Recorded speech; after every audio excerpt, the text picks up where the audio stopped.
आपण पाहत आहात नाशिक खबर न्यूज, जनतेचे हक्काचे व्यासपीठ। नाशिक मनपा शिक्षण विभागाची शाळा पूर्वतयारी बैठक, मुख्याध्यापक आणि शिक्षकांना मार्गदर्शन। नवीन शैक्षणिक वर्ष 2026-27च्या पार्श्वभूमीवर नाशिक महानगरपालिका शिक्षण विभागातर्फे महाकवी कालिदास कला मंदिर येथे मनपा शाळांच्या मुख्याध्यापक व शिक्षकांची आढावा बैठक उत्साहात पार पडली।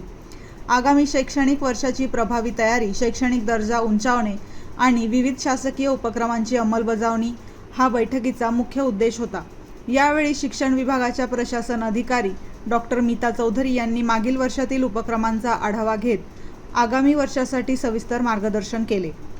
शाळा प्रवेशोत्सव उत्साहात साजरा करणे, विद्यार्थ्यांना पहिल्याच दिवशी मोफत गणवेश व पाठ्यपुस्तकांचे वितरण करणे, स्पेलिंग बी स्पर्धा, विविध स्पर्धा परीक्षा, शैक्षणिक सहली तसेच नवभारत साक्षरता अभियानाची उद्दिष्टे वेळेत पूर्ण करण्याच्या सूचना त्यांनी दिल्या। बैठकीच्या दुसऱ्या सत्रात श्री चव्हाण आणि महाजन यांनी विनोबा ॲपच्या वापराबाबत तांत्रिक मार्गदर्शन केले, तर जिल्हा महिला व बालकल्याण विभागाच्या श्रीमती तपकिरे यांनी चाइल्ड हेल्पलाईन विषयी माहिती देत विद्यार्थ्यांच्या सुरक्षेसंदर्भात जनजागृती केली।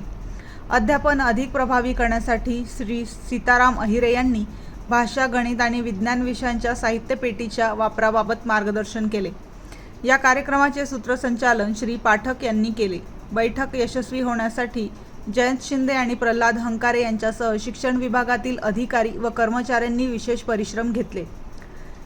या बैठकीस नाशिक महानगरपालिकेच्या सर्व प्राथमिक व माध्यमिक शाळांचे मुख्याध्यापक, शिक्षक आणि शिक्षण विभागाचे प्रतिनिधी मोठ्या संख्येने उपस्थित होते।